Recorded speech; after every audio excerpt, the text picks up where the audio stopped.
We have to solve a compressed sensing problem. We have to take in a sparse amount of data from a population, and we have to be able to predict what represents that population overall. We use something that smells a little bit like probabilistic matrix factorization. So it's originally made famous from the Netflix paper. And it means that we have to take just a little bit of information on any one person and be able to predict what their opinions are over a much broader range of things.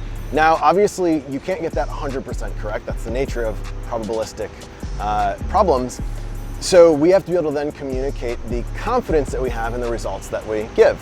And this requires estimating the prior, which is like the distribution of possible opinions, and from that, giving a confidence. So those are two really technical problems. And then on top of all of that, we have to solve all of those in real time in a live environment where we have to have redundancies, because if anything goes down, the whole system fails. So it's a little intense, but hard problems are fun. The problem we solve, and we get right or wrong, is accurately representing a population to the people who make decisions that impact them. And when we get that right, it means that we make the world, the companies of the world, make products that consumers actually want. The employers of the world make jobs that people want to have, that make them happy. The governing officials of the world make laws and legislation that actually reflects the will and the needs of the people. And potentially even that the wars we could go into we avoid because we actually know what the underlying conflict is being caused by.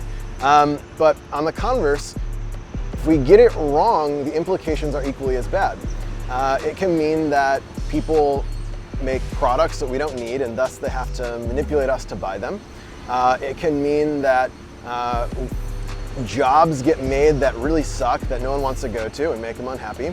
And it can mean that politicians make legislation that doesn't at all match what we want or need, and that we end up in needless wars because we don't understand each other. And so what's interesting about what we do is the dichotomy, the change between those two things becomes dependent on solving a math problem by building software to solve it and getting it right. And so the connection between right or wrong in math and software to a world with less war, better products, better jobs, and better legislation, I think is a really interesting one. I think there's a few underlying technical problems that we have not yet solved that I know other people have started working on. One of those you would call active sampling. Active sampling means going out and not randomly sampling the data, sparse data points, but being intelligent about selecting which ones of those you are going to gather so that you gain the most confidence with the fewest number of data points. Another problem is related to natural language processing called semantic similarity. We actively work on this problem, but we are always trying to get better. And I think there's a lot of researchers out there who are going to make contributions that we'll end up implementing. The last is probably extending this idea of probabilistic matrix factorization and being able to do data imputation on a scale that is 100 to 1,000x grander than we do today. Right now, we solve this on a per question basis.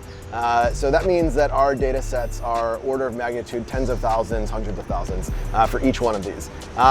But what we aim to do is be able to predict any population comprised of any demographics, opinion of any question out there. And in order for us to get there, it requires us leveraging not just a per question data set, but a data set of all of our questions combined together with people's demographics. And that requires a scale that we just haven't touched yet.